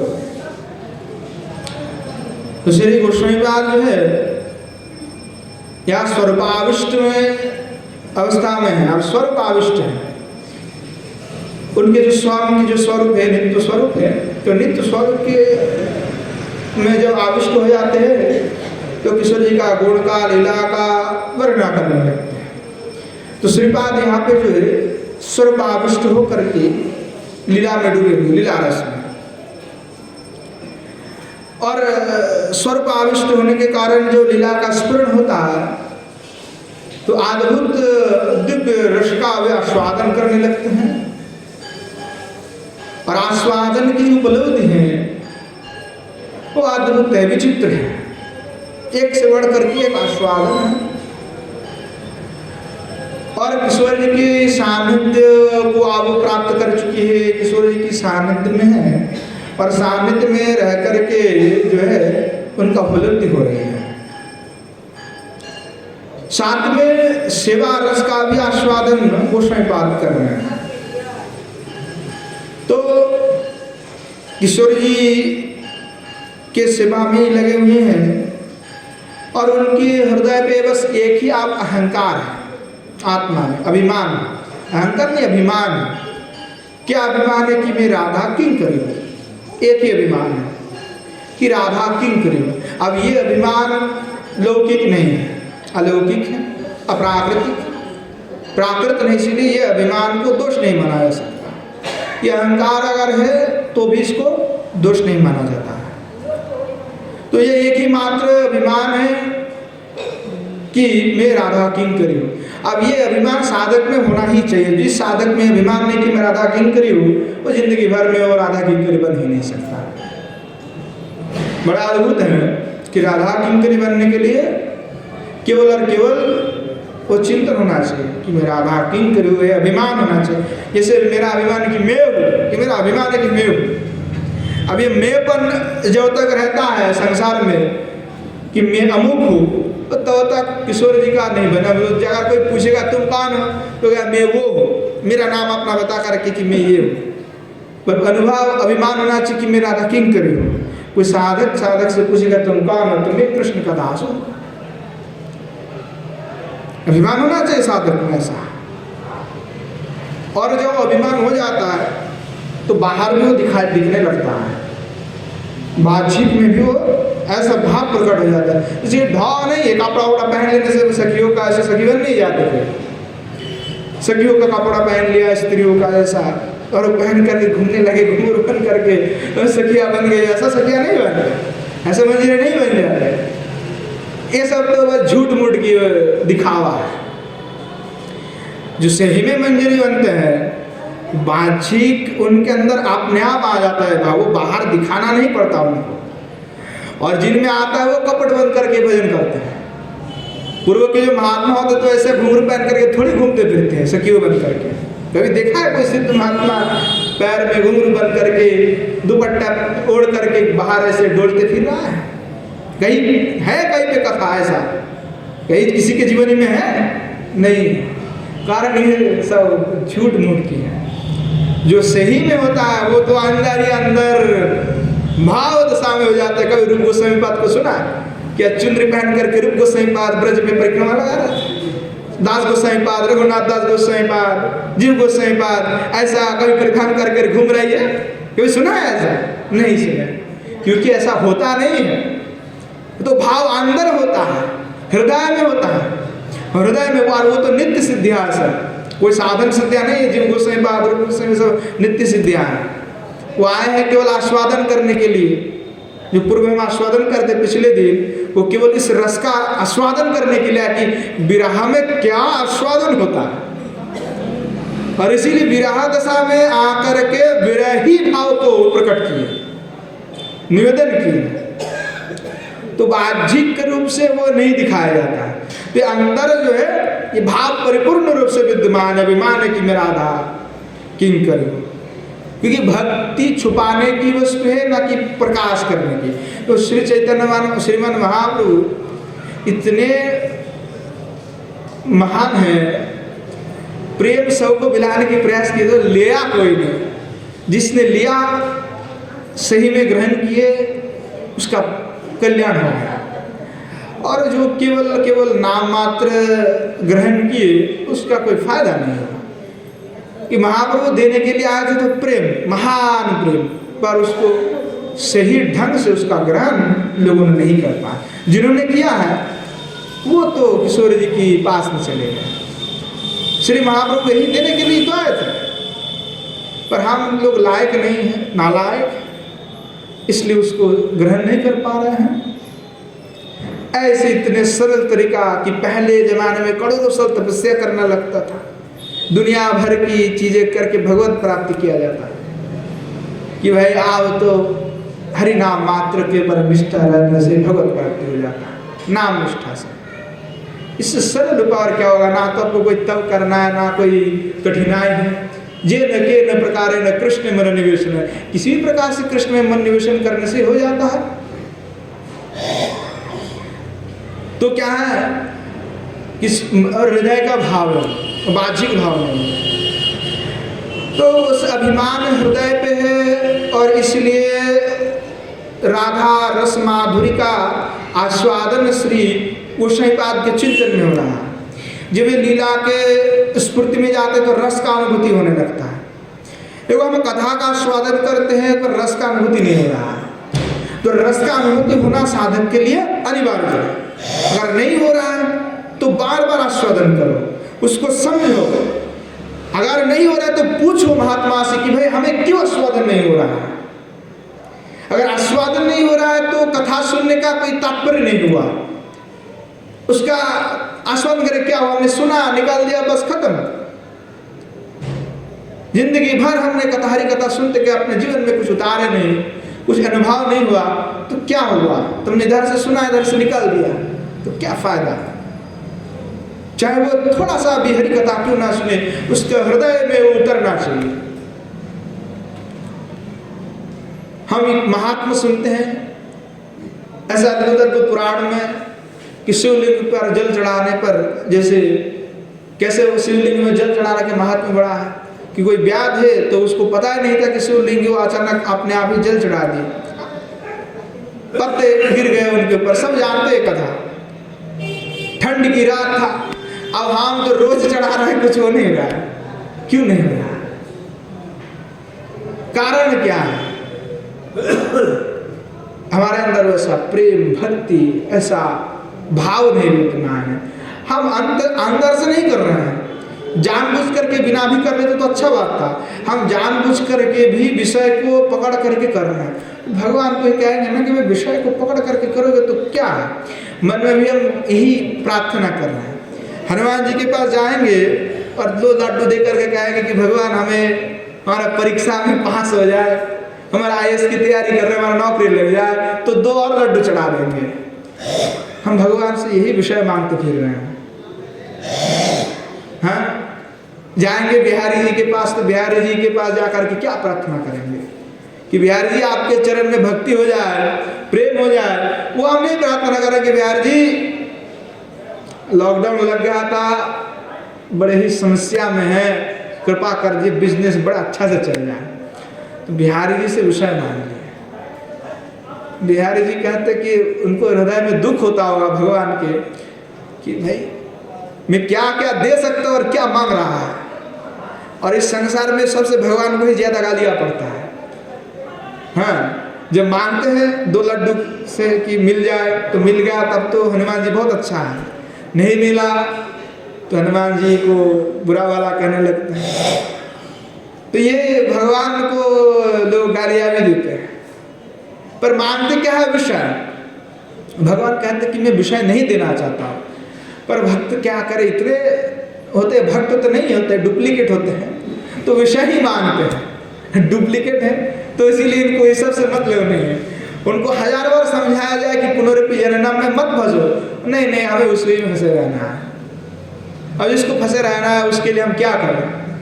तो हरि कथा चाहे जितना भी सुने वो अंदर तो होना चाहिए। जैसे कि हमने कथा सुना, जाकर के इधर सुना, इधर से निकल गया, बाहर घर में जाकर के कुछ सोचे नहीं है। तो कथा सुनने का फायदा तब है जब आप सुनते हो, फिर उसको घर में बैठ कर के अकेला आस्वादन भी करते हैं कि आज हमने कथा में ऐसे सुने थे, ऐसे श्री ठाकुर जी की लीला है, ऐसे श्री ठाकुर जी के माधुर्य है, ऐसे किशोर जी के अद्भुत स्वरूप है, ऐसे प्रेम में कैसे चमत्कृतांगी हो गई थी, वो कैसा दशा था होगा। उसका स्वयं आस्वादन करना चाहिए, चिंतन करना चाहिए, स्मरण करना चाहिए, तब जाकर उसका आस्वादन होता है। अब मैं कहते जाऊंगा तो तुरंत आस्वादन तो होगा नहीं, क्योंकि हम तुरंत सुन रहे हैं तो तुरंत हम प्रेम तो ऐसा भरे पड़े नहीं हुए कि कृष्ण कथा को श्रवण करने से हमारा हृदय में अश्रु पुलक हमारा उद्गम होने लगे, ऐसा नहीं हो रहा है। जिसका तात्पर्य क्या, हम उसके लिए अभी उस प्रकार के प्रेमी हम नहीं हैं। तो हमें बार बार उसका आस्वादन करना है, श्रद्धा वृत्ति, उसका वृत्ति करना है, बार बार करने से होगा, एक बार में नहीं होगा, क्योंकि हमारा मन किसी और जगह में लगे हुए, इसीलिए वो आता ही नहीं इधर। तो इसको ले आना है, हरि कथा में डुबोना है उसको, हरि कथा के रस में डुबोना है उसको। वो किसी विषय रस में डूबा हुआ है, तो विषय रस से उसको उठा करके हरि कथा के रस में डुबोना है। जब हरि कथा के रस में डूबेगा तो पहले रस में सिक्त नहीं होगा, उसके रस में सिक्त के नहीं होने के लिए समय चाहिए। और रसगुल्ले को तुरंत अगर डाल जाए तो रस में थोड़ी सिक्त होता है, रखा जाता है ना उसको। जिलेबी ये बनाते तेल में छान करके क्या तुरंत उठा करके रख देता है, उसको डुबो के रखता है कुछ देर, और समय लगता है उसको। पहले तो मन ऐसा विषय से हमारा आकृष्ट है, हरि कथा सुनने पर मन का चित्त और भी ज्यादा चंचल होता है। कई लोग होते हैं हरि कथा सुनने पर उसकी मन और भी चंचल होता है। कथा इधर हो रहा है तो बाहर को शब्द होगा, टुक करके मन सब उधर चला, क्या हो गया उधर, तो मन हमारा इधर नहीं है, उधर है, भटक रहा है मन। तो मन चित्त कैसा होना चाहिए कि हम हरि कथा सुन रहे हैं, प्रमादी होना चाहिए। बोले हरि कथा जो सुनने वाले तो प्रमादी होना चाहिए। हर व्यक्ति में 4 प्रकार के दोष रहते हैं, भ्रम, विप्रलिप्सा, प्रमाद और कारणापाटन। तो प्रमाद क्या होता है कि जैसे आप उसी विषय में ध्यान लगा करके बैठे हुए हैं और आपके सामने से माइक बजा करके चला गया, आपको कोई ध्यान नहीं है, तो प्रमाद। तो हरि कथा में प्रमादी हो जाओ। जब कोई प्रमादी हो जाता है कि बाहर कुछ हो रहा है, क्या हो रहा है, हमें कुछ नहीं मतलब, हमें हरि कथा हरि रस से मतलब है। वो कथा के रस में जब डूब जाता है तब फिर वो आस्वादन होने लगता है। और जब तक वो बाहर उसके हृदय बैठा हुआ है, अंतःकरण जब बाहर है, तो हरि कथा का रस उसको समझ में नहीं आता, हरि कथा रस का आस्वादन वो नहीं कर पाता है। तो यहाँ श्री गोसाईवाद के चित्त में क्या है? केवल राधा दास, राधा दास की भाव को छोड़ करके उनके हृदय पे और कुछ नहीं है, और इसलिए रस का अनुभूति हो रहा है। इस पूर्ण में वे उनकी कोई स्वयं की चेष्टा नहीं है। जैसे हम क्या है, भगवान में मन लगाने की कोशिश कर रहे हैं, भगवान में मन लगाने की कोशिश में लगे, हमारा मन नहीं लगे, हम आंखें बंद करते हैं तो कुछ और विषय नजर आता है, भगवान की स्मरण तो आता नहीं है। अब आंखें बंद करिए और सोचिए 1 मिनट, थोड़ा सा देखिए, दुनिया भर के जंजल आ जाएगा मन में। बहुत कोशिश के बाद भगवान की दिव्य छवि का दर्शन होता है। जो मन होता है, या आंखें बंद करते तो ऐसे लगता है कि सामने कुछ है, तो सामने क्या है पहले उसका छवि बनता है। भगवान की चिंतन करे तो वो चिंतन यहाँ पे होना चाहिए, यहाँ नहीं होना चाहिए, वो यहीं पे होना चाहिए। तो चिंतन जब व्यक्ति कोई पहले करता है, आंखें बंद करेंगे तो सामने प्रतिमूर्ति बनेगा। स्वयं परीक्षा कर सकते इसका, आंखें बंद करेंगे तो सामने से प्रतिमूर्ति होगा। पहले तो सामने वाले प्रतिमूर्ति में होना चाहिए कि सामने जो है अंधेरे में जो एक उजाला दिखाई दे रहा है, वो भगवान का उजाला है, वो ऐसा अद्भुत आकृति हो भगवान का। और तब उसके बाद जो है यहाँ पे आता है, एकदम सेंटर में आता है, ध्यान लगाते हैं तो यहाँ पे आते हैं, फिर यहाँ पे बाहर की हट जाता है, फिर यहाँ देखने लगता है, फिर जब यहाँ देखने लगता है फिर अंदर आंखों में आ जाता है कि आंखों में ही दिखाई पड़ रहा है, बाहर नहीं दिखते। फिर जो है आपको मस्तिष्क में आ जाता है ध्यान, यहाँ पे भी आता है, पर यहाँ भी परिपूर्ण भाव नहीं है। फिर उसकी बात हृदय में होता है, यहाँ पे हृदय आकाश में उसका चित्त बजे। जैसे हमने आंख बंद किए तो इधर ना इधर ना इधर, वो यहीं पे दिखाई देगा। और तब समझना चाहिए कि अब हमारा ध्यान लगे हुए, अविच्छिन्न तैल धारा पर। तो ध्यान भी 4 प्रकार के होते हैं। तो अविच्छिन्न तैल धारा बत ध्यान जब तक नहीं लगता तब तक भगवत स्मरण लीला का स्फुर्त नहीं होता। तो लीला का स्फुरन स्वाभाविक होता है। पहले पहले साधक में स्वाभाविक तो कुछ क्रिया होगा नहीं, इसलिए मन को लगाना पड़ता है। पर एक ऐसा समय आता है अंतःकरण में स्वाभाविक स्फुरन होने लगता है। तो श्रीपाद गोस्वामी को अब क्या है, उनको लगाने की आवश्यकता नहीं पड़ रहा है, वो चित्त को लगाने नहीं रहा है, स्वयं की कोई चेष्टा नहीं है कि मैं लीला स्मरण करूँ। जैसे हमारे को चिंता है कि मुझे खाना है, मुझे ठाकुर जी की सेवा करना है, उनमें ऐसा कोई फोर्स नहीं लगाना पड़ रहा है, कुछ मन को वेग नहीं देना पड़ रहा कि करना होगा, तो स्वतः ही हो रहा है। तो वो सही बात बैठे हुए भजन में तो ऐसा नहीं कर रहा कि मैं लीला का स्मरण चिंतन करूँ जुगल सरकार की। हम बैठे होंगे तो हमको करना पड़ेगा, हाँ जुगल सरकार बैठे हैं निकुंज में, उसका मैं चिंतन कर रहा हूँ। पर उनको चिंतन करने की आवश्यकता नहीं है, वो साक्षात स्मरण बैठे हैं, आंखें बंद किए तुरंत स्मरण होने लगे स्वाभाविक रूप से। तो स्वाभाविक स्मरण हो रहा है, कोई चेष्टा नहीं है यहाँ पे। तो साधक के हृदय में जो है, ये जो जिनके हृदय यज्ञ है, लीला स्फुरन करने के लिए जो यज्ञ है, जिनके हृदय यज्ञ है, जिनके हृदय में श्री युगल सरकार का वैसे मूर्ति एकदम बनी हुई है, क्या है वो योग्य है। तो लीला का जो प्रभाव है वो चित्त में स्वयं प्रकट हो जाता है, क्योंकि लीला का भी जैसे नदी में तरंग चलता है, वो लीला का लहर भी चलता है, प्रभावमान है लीला। तो लीला का जो प्रभाव है वो अपने आप स्वतः ही हृदय में होता है, कोई फोर्स नहीं करना पड़ेगा, कुछ नहीं, स्वाभाविक रूप से होता है। तो जो श्री भगवान है, श्री श्याम सुंदर है, वह नित्य उसके हृदय में बैठ जाता है, जो सरकार नित्य रूप में बैठ जाता है, तो वो और कहीं उसकी मन नहीं भटकता है। तो कहा जिनके हृदय में ऐसा परिच्छिन्नता नहीं है, जिनके हृदय में विषय रस की अपेक्षा भी है, वैसे हृदय में स्वच्छंद भाव से कभी लीला का स्मरण नहीं हो सकता। थोड़ा सा भी विषय अगर अभी बाकी है तो स्वच्छंद रूप से लीला रस का आस्वादन नहीं हो पाता है, वो स्वाभाविक रूप से लीला प्रवाहित नहीं होता, उसको फोर्स करने की आवश्यकता पड़ता है। तो यहाँ जो नित्य सिद्धियाँ हैं, साधन सिद्धि से जो नित्य सिद्धि स्तर में चले जाते हैं, सिद्ध हो जाते हैं, उनमें स्वाभाविक स्फुरन होता है। कई बार हमने महात्मा से सुना है कि जो सिद्ध महात्मा होते हैं प्राचीन जमाने के, हमने श्रवण किए हैं कि नवद्वीप के कोई गोस्वामी जी थे, बड़े ही अद्भुत उनका भजन था। तो कहते थे जो ग्रंथ, उन्होंने कुछ ग्रंथ लिखे, तो उनके जो शिष्य हैं, अभी कोई है नहीं, उनके शिष्य के शिष्य परंपरा भी है। तो मैं श्रवण कर रहे थे तो कहने लगे कि मैं जब गुरु जी की, हमारे गुरु जी जो सेवा करते थे हमारे परम गुरु जी के, तो महाराज जी रात में, जैसे कि रात में महात्मा लोग सोते नहीं है। क्यों है? बोले अनुभव है कि जब सोते थे पता नहीं क्या अचानक उठ जाते थे, उठ करके फिर उस समय क्या होता था, केरोसिन से बत्ती होता था तो वो जला लेते हैं, जला करके कोई पे जो है पत्र होता था, कागज पेन तो उस समय बहुत कम मिलता था, तो बोले कि थोड़ा जो ताल पत्र होता था उसमें कुछ लिखते थे, फिर सो जाते थे। फिर मैं देखा कि गुरुजी अब क्या कर रहे, 1-1:30 बजे फिर रात में उठ गए, उठ करके फिर कुछ लिखे, फिर दोबारा सोने चले गए, फिर रात 2:30 बजे उठे, फिर दोबारा कुछ लिखने लगे। तो क्या है कि जो भजन करते हैं तो उस समय लीला स्वतः उनके में प्रभावित होने लगता है, जैसे कि लीला का स्फूर्ति होता है। तो बैठे हैं तो लीला का स्फूर्ति हो रहा है, तो जिस समय लीला का स्फूर्ति हो गया, देखा दर्शन किए लीला, फिर उन्होंने आकर के उसको लिख दिया कि ये हमने देखा, इसका हमने आस्वादन किया।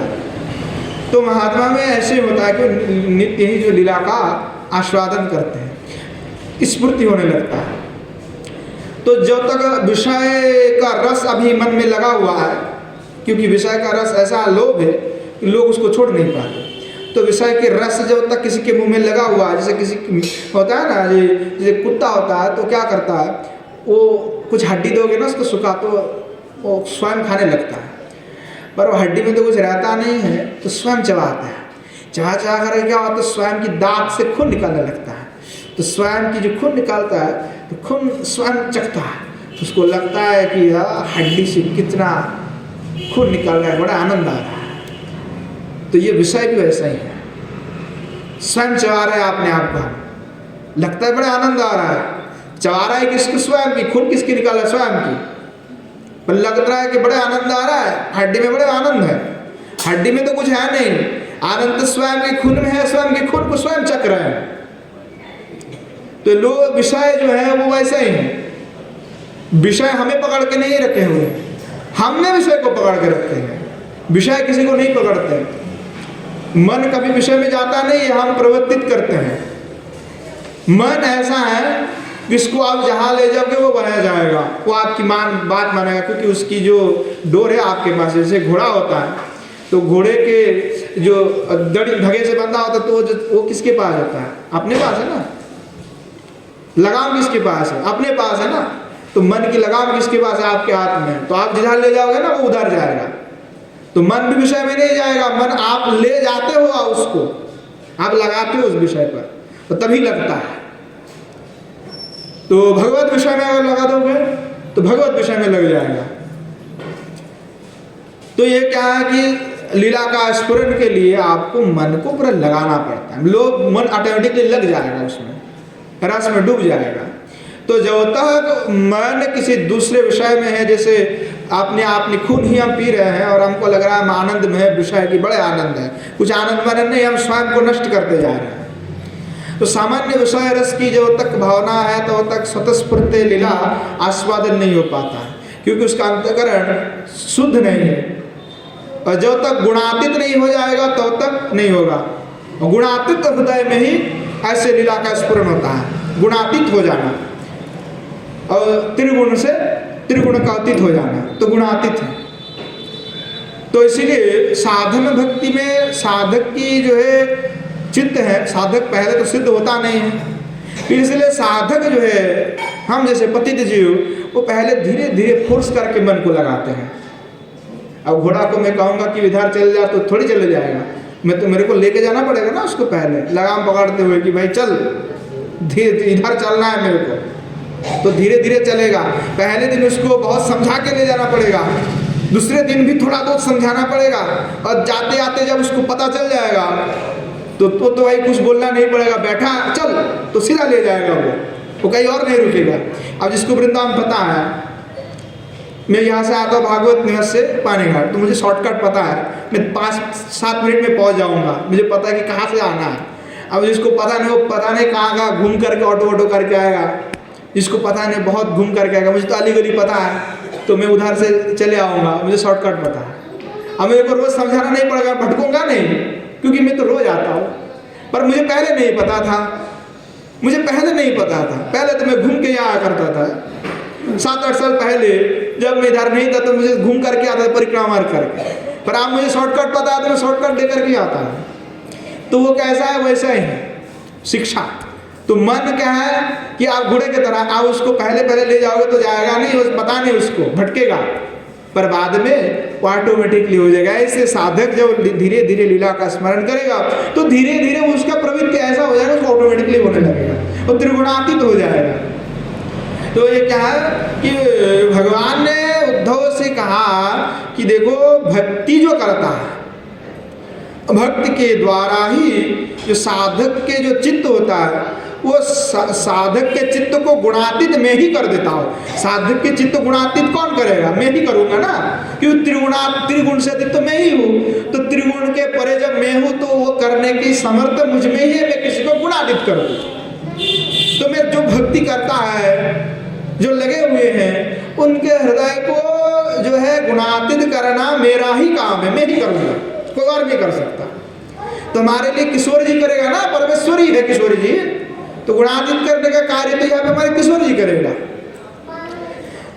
तो श्री भगवान क्या करे कि मर्त्यो यदा त्यक्त समस्त कर्मा निवेदितात्मा विचिकीर्षतो में तदा मृतत्वं प्रतिपद्यमानो मयात्म भूयाय च कल्पते वै। बोले कि मनुष्य मर्त्य यदि, अगर जो मनुष्य है वो अगर समस्त कर्मों को त्याग देता है, भाई ऐसा नहीं कि कुछ कर्म हमने पकड़ के रखा है और कुछ कर्मों को हमने छोड़ दिया, किसको पकड़ के रखा तो नहीं होगा भाई, सीधी बात है।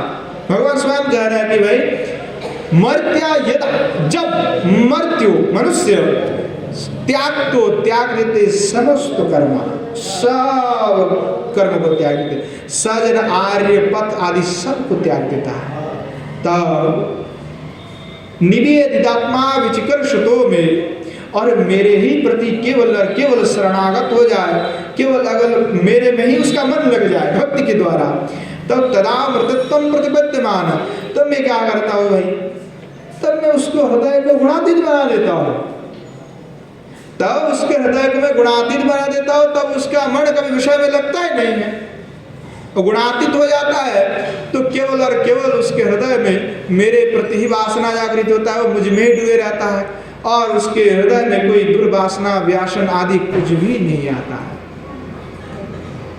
तो ये काम तो साधक के चित्त को गुणातीत बनाने का जो क्रिया है, काम है, वो भगवान करते हैं। पर उसके लिए क्या है, हमने क्या सुना कि मर्त्य यदि यदा त्याग तो समस्त कर्म, समस्त कर्मों को जब हम मर्द जो मनुष्य हैं अगर वो त्याग दे तभी संभव है, अगर हमने नहीं त्यागा तब तो नहीं हो सकता।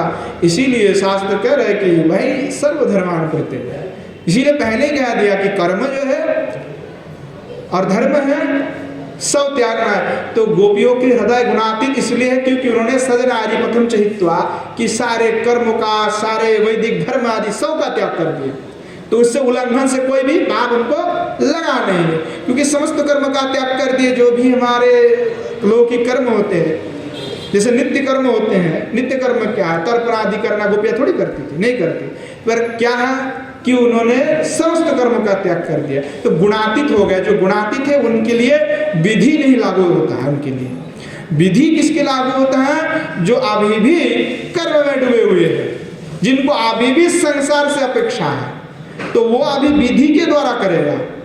और जो संसार के समस्त विषय को त्याग कर दिया, सब कुछ धर्म को त्याग करके केवल कृष्ण विषय में डूब गया, कृष्ण रस में डूब गया, तो वह समस्त कर्म को त्याग करके केवल कृष्ण विषय में लग जाएगा, भगवत विषय में लग जाएगा। तो इसके लिए कोई भी विधि उनके लिए लागू नहीं होता है। तो भगवान कहा कि जो वृद्धि नहीं लागू होगा तो मैं उसको गुणातीत कर देता हूँ। त्रिगुण के अंदर ही सब कुछ है, तो त्रिगुण से वो अतीत हो जाता है। अतः वह केवल और केवल भक्ति के द्वारा वो मेरे प्रति मन को लगा लेता है और निरंतर वही गुणातीत हृदय में ही केवल मेरा जो लीला रस है उसका स्मरण होता है, लीला का स्मरण होता है। और लीला रस का आस्वादन भी गुणातीत हृदय ही कर सकता है। जो गुणातीत हृदय नहीं है वो लीला का स्वाभाविक स्मरण उसके हृदय में होता नहीं, और वो स्वाभाविक रूप से लीला रस का आस्वादन भी नहीं कर पाता है। तो यह श्री भगवान जो है उद्धव जी से कहे। तो यहाँ गोस्वामीपाद के हृदय पे जो है लीला का पुनः स्मरण हो रहा है कि जैसे किशोर जी को सांत्वना कराए कृष्ण लीला कथा को श्रवण करके आगे किशोर जी को विसार के लिए लेकर के जाने की जो एक प्रक्रिया है कि किशोर जी को ले जाना, तो कैसे ले जाए वो किंकरिया जो है वो कार्य भी आगे करेंगे। तो आज समय हो गया है तो आज यहीं पे विश्राम देते, आगे जो लीला है वो आस्वादन करेंगे। जय जय श्री राधे श्याम निताय गौर हरि बोल। श्रीमन महाप्रभु की जय, श्रीमन महाप्रभु के समस्त पार्षद वृंद की जय, श्री नवद्वीप धाम की जय, श्री युगल सरकार की जय, उनके समस्त पार्षद वृंद की जय, श्री वृंदावन धाम की जय, श्री गिरिराज गोवर्धन की जय, श्री यमुना मैया की जय, श्री प्रभुनंद सरस्वती पाद की जय, श्री राधारस सुधा निधि की जय, आज के हरि कथा की जय, समस्त संत वैष्णव भक्त वृंद की जय, आवन आवन गुरु गोविंद की जय। जय जय श्री राधे श्याम निताय गौर।